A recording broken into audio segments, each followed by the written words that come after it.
नमस्ते किसान साथियों, मैं गणेश किसान फिर से किसान कार्यशाला प्लेटफॉर्म पर आज हूँ बुल्ढाना में काकनपाड़ा गांव के पास में मोमिनाबाद। यहाँ पे कुछ फार्मर है जो पिछले 3 साल से जुड़े हुए हैं और पहले भी बनाना प्लांटेशन किया हुआ था और अभी भी इस साल CKG9 बनाना प्लांटेशन किया हुआ है। आइए देखते हैं, समझते हैं, क्योंकि 3 साल से किसान से मुलाकात नहीं हुई थी। आना जाना तो चालू ही रहता है। लगभग अभी फ्लावर स्टार्ट हो चुका है और पौधे की कंडीशन, हाइट, हेल्थ और ग्रीनरी एक नंबर है। लगभग आपको अगर फल की साइज में दिखा दूं तो काफ़ी अच्छा और बेटर फ्लावरिंग आया है। आइए किसान से ही समझते हैं हम लोग कहाँ पर हैं, कब का प्लांटेशन है, प्रैक्टिस कैसी है, पौधा कैसे लगा।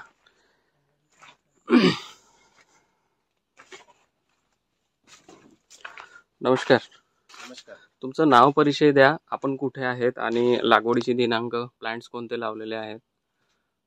नमस्कार, मी अनिल जवंजाळ, राहणार मोमिनाबाद. मी CKG9चं बेन पेरलेलं आहे. माझ्या रोपाची लागवड केली आहे मी 20/7/2024 ला. 20/7/2024. ओके. लागवडीची दिनांक आज लगभग आजची तारीख 13 तारीख 13 एप्रिल 2025. लागवडी केल्यापासून आजपर्यंतचं जे फर्टिगेशन शेड्यूल वगैरे जे आहे लगभग माझ्या माहितीनुसार तुमचे घड बघितल्यानंतर लक्षात येते काही बेटर आहे. कारण घडाची साईज आणि लेंथ एकदम बेटर आहे. आणि सगळ्यात महत्त्वाची गोष्ट की पूर्ण ब्लॅक कॉटन सॉइल आहे तुमची, एकदम काळी, पूर्ण ब्लॅक आहे. चुनखडी बी नाही त्याच्यात, काहीच नाही.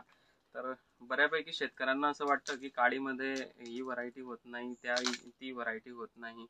तर प्रत्येक शेतकऱ्याला सांगायचा मी प्रयत्न करेल की शेतकऱ्याने मेहनत केली तर कुठे काहीही होऊ शकते. ऍक्च्युअल लेंथ, केळांची साईज आणि संख्या चांगली आहे. जसं 1 2 3 4 5 6 7 8 9 10 11 12 म्हणजे लगभग 13 14 12 13 13 14 अशा फण्या आहेत. आता हा जर घड बघितला आपण याचे पानं खाली घ्यावं लागेल, नाही तर तुमचं कापायचा विचार करून राहिलो. कापायचे नाही. कापल्यानंतर काय होतं, झाडाचं पान तुम्ही जर कापलं तर हा जो एवढा न्यूट्रिशनचा साठा आहे पाण्याचा तो वेस्टेज चालू जाईल. आता याला असं जर पंच केला तर हे वापस ओढून घेऊ. पंच केल्यानंतर काय होतं, याच्यातल्या कमीत कमी 50% सेल जिवंत आहेत. हे झाड याला रिव्हर्स घेऊन याला युटिलायझेशन करून घेईल. नाहीतर तुम्ही हे पान कापून घेतल्यानंतर वरचे 2 पानं अजून खाली पडून जाते. कारण ह्या अवस्थेमध्ये झाडं जे आहेत खालनं जमिनीतनं पाहिजे तेवढा साठा घेत नाही. तुम्ही कितीही न्यूट्रिशन द्या, सगळा साठा तो पाण्यातनं घेते. त्याने बनवून ठेवलेला जो साठा आहे त्याच्यातून घेते. किती पंजे ठेवतात तुम्ही साधारण? आता आम्ही 9 पंजे ठेवत आहे. 8 9 8 1 2 3 4 5 6 7 8 9 10 11 12 पंजे आहे. म्हणजे एक 9 पंजे ठेवतायत तुम्ही. केळांची संख्या मोजली का तुम्ही? किती आहे? वरच्या फणीमध्ये 32 आहे, खालच्या फणीमध्ये 28 आहे. त्याच्या खाली नाही मोजली. नाही, ऍक्च्युअल करायचं काय, शेतकऱ्याने टोटल बंच वरती केळं किती आहेत याची क्वांटिटी करायची. लगभग सुरुवाती अवस्थेमध्ये जे केळांचे घड येतील 5% म्हणा, त्याच्यामध्ये 140 फ्रूट असणे आवश्यक आहे. मग धीरे वाढत जातात. मग ते लास्ट पर्यंत ठेवायचे किती? कमीत कमी 140, जास्तीत जास्त 180. मग तुमची रास पण चांगली येते, तुमचं वेट तर चांगलं येतं, तुम्हाला लेंथ चांगली मिळते. पूर्ण केळ्याची संख्या मोजायची. पूर्ण केळा एक टेंटेटिव्हली, जसं आता हा एक पंजा 1 2 3 4 5 6 7 8 9 10 पंजांमध्ये एक 5-6 ठिकाणी असे वेगवेगळ्या ठिकाणी मोजून घ्यायचे केळं की टेंटेटिव्हली किती केळं येतात. त्या केळांच्या याच्यानुसार मग तुम्ही त्याला ठेवून घ्यायचे, म्हणजे त्याच्याने मग तुमची रास बेटर आहे. घड तर त्या हिशोबाने म्हणजे व्यवस्थितच आहेत, लगभग जर घड बघितले आपण सगळे तर हे व्यवस्थित आहेत. फक्त आता याच्याकडे लक्ष देत असताना तुमच्याकडे वर्ण घड झाकून घेतात का? हो, वर्ण टॉपला आम्ही पूर्ण न झाकता ज्याला टेम्परेचर आहे ते पहिले तर साईड घेतो, वावराची शेतातली साईडही न झाकून घेतो, कारण टेम्परेचर ऊन जास्त पडते बाहेर. तर मग थोड्या दिवसांत लेबर मिळालं त्या हिशोबानं आतमध्ये फिरणं चालू, जे आवश्यक आहे ते पहिले. नाही, आता ह्या कंडिशनला करायचं काय, जर आता निष्वळ झालेली आहे तर वर्ण जो टॉप आहे याचा, हा इथला जो निघालेला आहे हा सनबर्निंग होतो. तर याला आता बाहेरून नाही, इथून हे 4-4, 5-5 कापून घ्यायचे सुकलेले, आणि सुकलेल्या पानांची पेंडी बनवायची आणि त्याला वरती टॉपवरती डोक्यावरती ठेवून घ्यायचं, म्हणजे त्याला तिथं सावली होते. बरोबर. तर तेवढी सावली केल्याने तुमच्या केळ्याला क्वालिटी येते. आपल्या लक्षात नाही येणार नंतर हा जो पोर्शन आहे समोरचा, हा पिवळा होत जातो टेम्परेचर. कारण का की ह्या वरच्या बाजूने जर का हे शेकलं गेलं इथे तर ह्या सेल वॉल डेड होतात. मग इथनं पाण्याचं जे म्हणजे जे न्यूट्रिशनचं जे प्रमाण येणार असतं, तर ह्या बाजूला जेवढे केळीचे पंजे आहेत त्याच्यामध्ये न्यूट्रिशन अनबॅलन्स होतं आणि तिथं वादा शॉर्ट दिसतं. मग किंवा त्या तिकडची जी केळी आहे त्या बाजूची, इकडचा घड इकडून चांगला दिसेल तुम्हाला आणि तिकडून डल दिसेल, फरक दिसतो वाद्यामध्ये. मग त्यावेळेस लक्षात येतं की यार हे काय झालेलं आहे. मग आपण व्हरायटीवरती जातो. तर आजच्या कंडिशनला लगभग प्रत्येक शेतकऱ्याने ज्याच्या शेतामध्ये केळीची निष्वड चालू आहे त्याने वरच्या बाजूला उद्या करू, 4 दिवसानंतर करू, 10 दिवसानंतर करू, एकदा त्याला चटका बसला, एक वेळा तिथं बर्न झालं की तो जळालेलाच असतो. तिथल्या शेलवाल बंद झाल्या की तुम्ही नंतर कितीही काही करा, कारण तिथं ते डेड झालं, त्याच्या खालचं जे पोर्शन आहे इथनं त्याचं येणारं न्यूट्रिशन ते बंद झालं. मग तो कुठे ना कुठे फरक दाखवतो. स्प्रे वगैरे बंच मॅनेजमेंट ह्या नंतरच्या गोष्टी आहेत. सर्वात आधी त्याच्या वरनं त्याला झाकून ठेवा.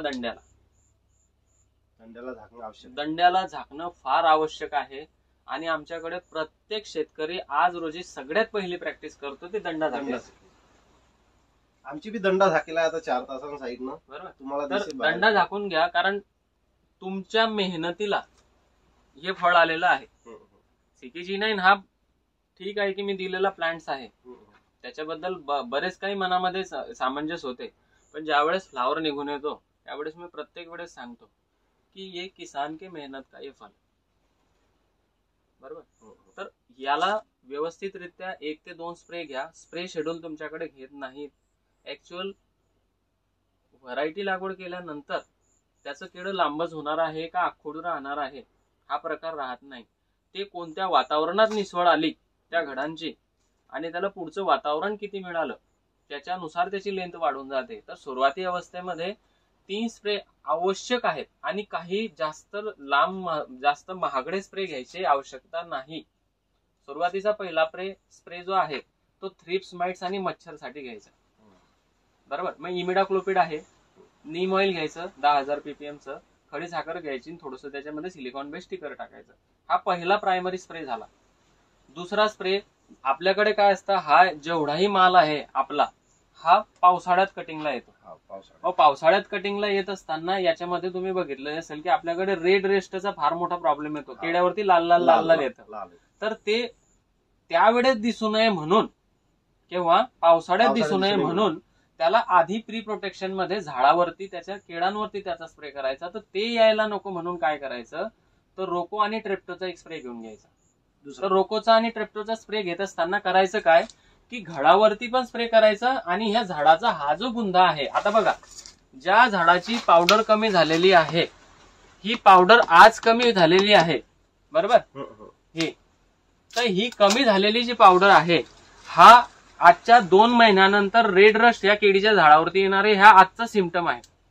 आता लाल केळं हे 2 महिन्यानंतर जर दिसायला लागलं, समजा पाऊस आला 2 महिन्यानंतर जूनच्या 10, 15, 20 तारखेला, त्या दिवशी तुम्हाला थोडासा पाऊस येईल, त्याच्या 10 दिवसानंतर तुम्हाला केळ्यावरती थोडंसं लालसरपणा येईल. त्यावेळेस जर तुम्ही दुकानात गेले आणि त्यावेळेस जर का स्प्रे घेतला तर त्याचा पाहिजे तेवढा त्याचा रिझल्ट मिळणार नाही. म्हणून आधी ह्या अवस्थेमध्ये तुम्ही सगळ्या शेतकऱ्यांनी एक रोको आणि ट्रेप्टोचा स्प्रे घेऊन घ्यायचा, त्याच्यासोबत इमिडाक्लोपिड घ्यायचं. मग तो घ्यायचा कुठे, घड, हा जो घड आहे, घड पण वरपासनं या इथपर्यंत म्हणजे खोडावरती पण तो स्प्रे आला पाहिजे. म्हणजे ज्या फंगल ज्या आहेत, ज्या डॉर्मेन्सी मध्ये आहेत, ज्या ऍक्टिव्ह फॉर्म मध्ये नाही आहेत, त्या पूर्ण तिथं बर्न होऊन जाते. ऍक्टिव्ह व्हायच्या पहिले मग. हा, आपण काय करतो, शेतकरी केव्हाही अर्ली प्रोटेक्शन करत नाही. त्याच्यामुळे नंतर प्रोटेक्शन केल्याच्या नंतर, म्हणजे नंतर तुम्ही आजार आल्याच्या नंतर जर तुम्ही निदान करायला गेले ना, तर त्याच्यामध्ये पैसा पण खर्च होतो आणि क्रॉप तर मागे जातं म्हणजे जातच. पण ह्या गोष्टी करा. आणि तिसरा स्प्रे जो आहे, किडीला चाल मिळायला पाहिजे, वाधा लांबडा व्हायला पाहिजे. लांबडा व्हायला पाहिजे म्हणजे काय, की ह्या झाडाने आजपर्यंत जे स्टोरेज घेतलेलं आहे, त्या स्टोरेजच्या हिशोबाने याने केळी दिलं. आता एकाच गाडीमध्ये जर का तुमचे रोपं आलेले असले तर प्रत्येकाची बाग अशी नसेल. 110% मी सांगतो, कोणाचं छोटं असेल, कोणाचं मोठं असेल, कोणाचं अजून निष्वळ झालेली नसणार, ही ज्याची त्याची प्रॅक्टिस. तर याच्यामध्ये केळाची साईज लांब होण्यासाठी एक बेस्ट मॉलिक्यूल आहे, जो मार्केटला 6BA बेन्झाईड ऍडनाइन म्हणून येतं. ते तुम्ही 1 ppm च्या माध्यमाने तुम्ही घेऊ शकता. बरोबर. तर ते तुम्ही 200 लिटर पाण्यामध्ये जर 1 ग्रॅम टाकलं, त्याच्यासोबत 0.34 वगैरे जर घेतलं, तर त्याचे चांगले रिझल्ट येतात. म्हणजे तिसरा स्प्रे घ्यायचा. तिसरा स्प्रे, बस विषय संपला. 15 दिवसानंतर घ्यायचं की काय? 10 दिवसानंतर घ्यायचे स्प्रे. म्हणजे तुमचं मग लगभग 1-1.5 महिन्यामध्ये पूर्ण फ्लावर निघून येऊन जातील. कारण प्रत्येक झाड डोक्यावरती आता घड घेऊन उभा आहे, मला जे दिसत आहे त्या अनुषंगाने. म्हणजे आतापेक्षाही स्पीड, म्हणजे तुमच्या ह्या एवढ्या 10 दिवसाच्या ढगाळ वातावरणामध्ये सुद्धा फ्लावर बाहेर निघून आलेला आहे. म्हणजे तुमच्या झाडामध्ये पूर्ण स्टोरेज आहे आणि खालनं त्याला पुशअप करण्या एवढी ताकद आहे. नाहीतर ह्या वातावरणामध्ये 10 दिवस झाडं वरती डोक्यावरती कंबळ घेऊन उभे असतात. तुमचं पटकन निघून आलेलं आहे, म्हणजे ते थांबत नाहीये. त्याची जी प्रोसेसिंग आहे ती कम्प्लीट होऊन जाते आहे. बरोबर. तर थोडस अशा टायमाला जी ही जमिनीवरती हा जो क्षार आलेला आहे, या क्षाराला तोडण्यासाठी ऍसिड ट्रीटमेंट कधी केली होती? सल्फ्युरिक ऍसिड कधी दिलेला याला? ऍसिड दिलं नाही. हा, तर अशा कंडिशनला 1000 झाडांसाठी 1 किलो सल्फ्युरिक ऍसिड घ्यायचं, 1 लिटर, आणि ते ड्रिप ऍप्लिकेशन मधून द्यायचं. ज्या दिवशी तुम्ही पाणी देतात त्या दिवशी आधी 15-20 मिनिट पाणी चालवायचं, त्याच्यानंतर ऍसिड ट्रीटमेंट करून घ्यायची आणि नंतर 3-4 घंटे पाणी चालवायचं. म्हणजे जमिनीमध्ये आजपर्यंत पुरवठा केलेले तुमचे रासायनिक खतं जे आहेत, त्याचं जे क्लोराईड मटेरियल आहे, तो जो पडलेला तिथला जो साठा आहे, जो झाड घेत नाही आहे, ते झाड लगेच पटकन अपटेक करून घेईल. आणि त्याच्या 4 दिवसानंतर त्याला एक फंगीसाईड घेऊन घ्यायचं त्याच्यासोबत. आता फंगीसाईड मध्ये तुम्ही रेडोमिल गोल्ड घेऊ शकता. बरोबर. नाही तर मी आजपर्यंत कार्बन डिसम मेन्कोजेब सांगत होतो, कारण रेडोमिल गोल्ड भरपूर ठिकाणी मिळत नाही. UPLचं साप प्रत्येक ठिकाणी मिळून जातं, तर तुम्ही ते घेऊ शकता. त्याच्यासोबत व्हॅलिडामायसिन वगैरे घेऊ शकता. मी गाडी काढतो. ठीक आहे.